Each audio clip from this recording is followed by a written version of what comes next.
All right, let's jump back into ancient China. Yeah, we're diving deeper into the romance of the three kingdoms today. Right into chapter 2. Picking up where we left off with our heroes. Liu Bei, Guan Yu. And Zhang Fei. Remember? They just swore their oath of brotherhood. Ready to take on the Yellow Turban Rebellion. And they dove right in. They did. Straight into the action. They find themselves under a new commander, Dong Zhu. Ah, Dong Zhu. Not exactly the best example of leadership, is he? No, not really. I mean, he's just come off a victory, right? You'd think he'd be a little more, I don't know. Humble. Yeah, humble. Grateful. Exactly, but instead he's all about himself. Arrogant. Dismissive of our heroes, especially Liu Bei. Like they're nothing. It's almost like he embodies everything wrong with Han Dynasty leadership at this point. Oh, absolutely. More focused on appearances than actually governing effectively. You can practically see the frustration building. Oh, especially with Zhang Fei. Right, that fiery personality of his. Zero tolerance for injustice. He nearly loses it. Almost attacks Dong Zhu right then and there. It's a tense moment. For sure, it really highlights the different personalities in this brotherhood. You've got Liu Bei trying to keep the peace. Guan Yu, always stoic and observing. And then Zhang Fei, ready to explode. But it also makes you think about where their loyalties lie. Good point. I mean, who are they truly loyal to? The flawed system. Or their own sense of justice. That's a theme we see throughout the story. Absolutely a theme that resonates. So instead of directly challenging Gong Zhuo, Which probably would have ended badly. they decide to join a different army. Led by a more competent general. Zhu Jun. No, he's a strategist. And this is where they face one of the most formidable Yellow Turban leaders. Deng Bao. And things get a little, well, Supernatural. yeah, I guess you could say that. Zhang Bao isn't just a warlord. He's also a practitioner of Taoist magic. Taoist magic. So picture this.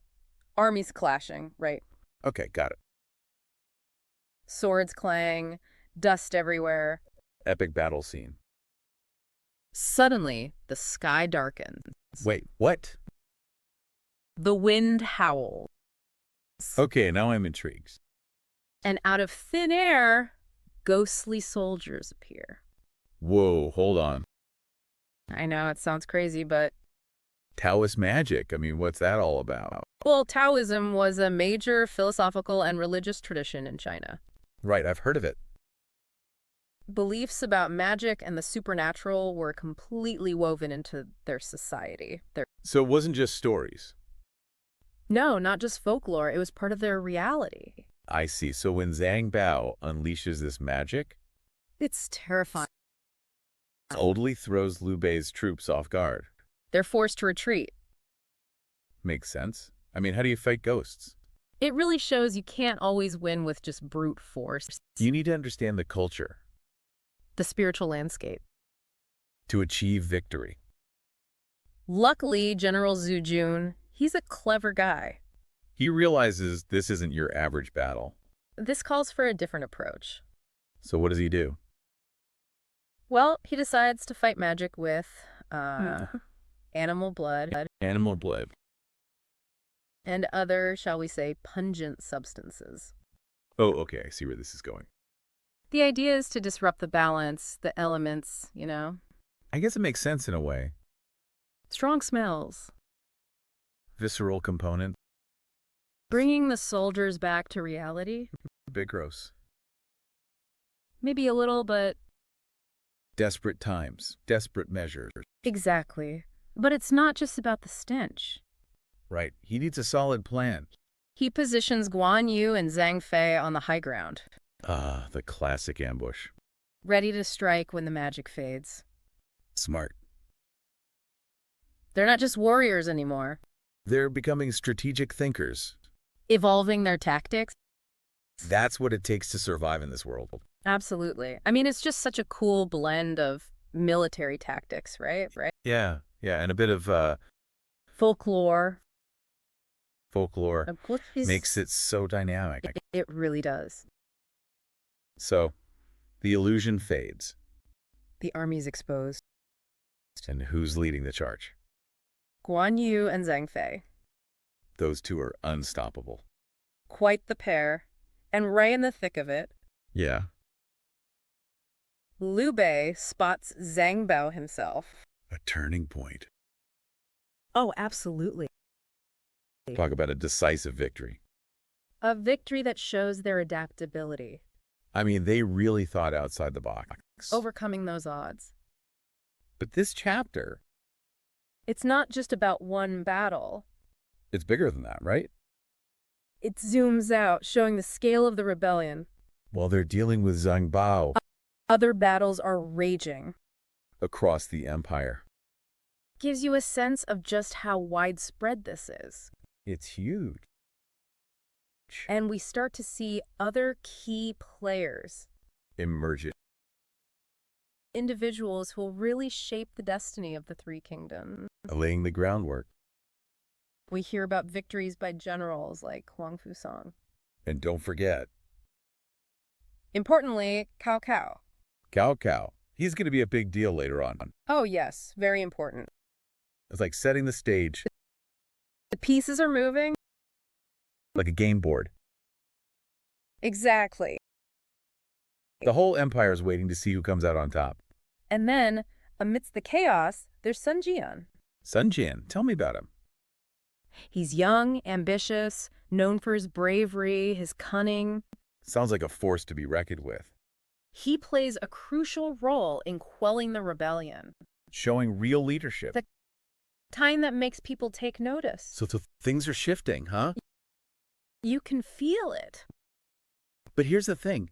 Even with their heroics, Their contributions Liu Bei and his brothers are still seen as outsiders. by the Han Dynasty elite. Overlooked for rewards, for promotions. Facing that same corruption, the political maneuvering. The very things they're risking their lives to fight against. It's frustrating, isn't it? Incredibly so. Imagine putting everything on the line and being disregarded Disrespected. by those in power. It's got to fuel their disillusionment with the whole system. It does, and it sets the stage for a fateful encounter. Oh, here we go. It all starts with an imperial inspector. A corrupt official. Oh, he embodies everything wrong with the Han Dynasty bureaucracy. The worst of the worst. He treats Liu Bei with utter disdain. Disdain. Dismisses his achievements as false claims. Can you believe that? It's a power play, pure and simple. To humiliate. Reinforce the hierarchy. Show Liu Bei his place. The rot at the core of the Han Dynasty. And this does not sit well. Especially not with Zhang Fei. Of course not. He's got a short fuse. He hears about the inspector's behavior. And to make matters worse, He sees a group of elders distressed, pleading with the guards. they want to see Liu Bei.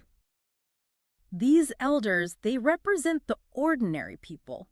The ones who've benefited from Liu Bei's leadership. It highlights the contrast.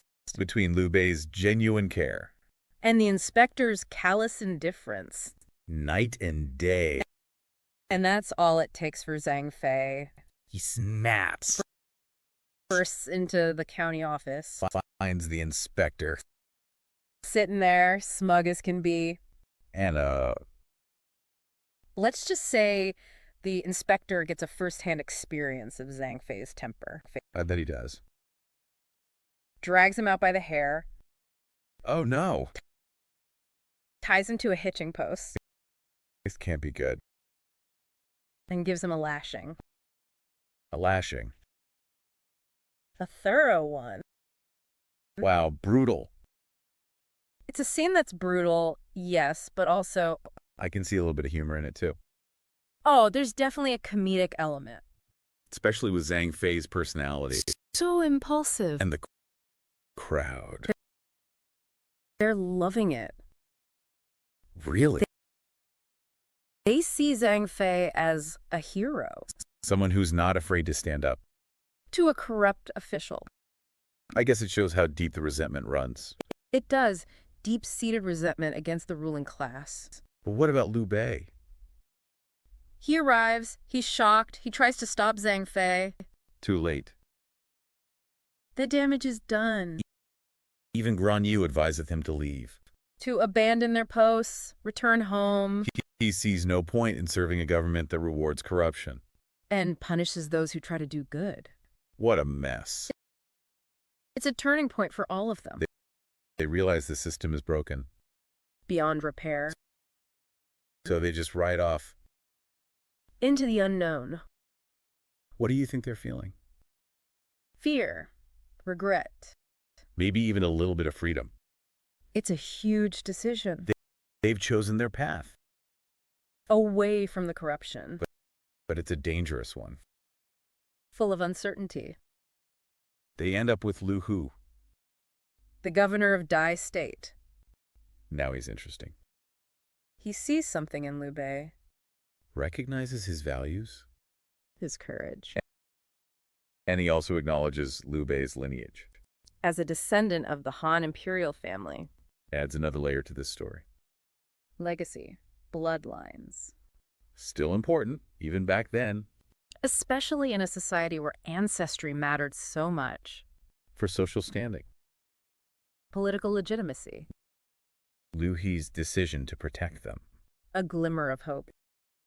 It shows that even in a corrupt system, There are still good people. people with integrity. People who value justice. But back in the capital, Things are going from bad to worse. those 10 eunuchs, Pulling the strings. they've tightened their grip on power, Manipulating the emperor. silencing anyone who opposes them. You know, just to clarify, Yeah. eunuchs were powerful officials in the imperial court, Right, but not exactly trusted. often viewed with suspicion. Their rise to power, Usually meant more corruption, more intrigue. in this case, these 10 eunuchs, They represent the worst of the worst, demanding bribes, eliminating rivals. putting their own gain above the empire. A complete disconnect from the people. And revolts are breaking out everywhere. Changsha, you state. But the eunuchs are too busy lining their pockets. Blind to the suffering. They even have an official murdered, Liu Tao, just for trying to warn the emperor. about the danger. Shows you how far they'll go. To keep their power. Dark times. But there's still hope. What about Sun Jian, Yes. that rising star? He's appointed governor of Changsha. And what does he do? Crushes the rebellion. Just like that. Shows his capability. A leader who can bring order. In the midst of chaos, And Liu Bei and his brothers. they're not just sitting around, Nope, they get involved, helping to put down the rebellion in Yu State. proving their loyalty. To the people. Even if they've turned their backs on the government. Their actions don't go unnoticed. Liu Bei is pardoned. For his outburst against the inspector. He even gets a new appointment. Magistrate of Penguin. It's like their commitment to justice Even when it means breaking the rules. has earned them some respect. Maybe their path, unconventional as it is. Might lead them to a place where they can make a real difference. It's possible. So chapter 2 ends. With anticipation. The Han dynasty is crumbling. The eunuchs hold on, but Heroes are rising. Liu Bei, Sun Jian, the future is uncertain. who will shape the destiny of the empire. Well, that's a story for another deep dive. Stay tuned.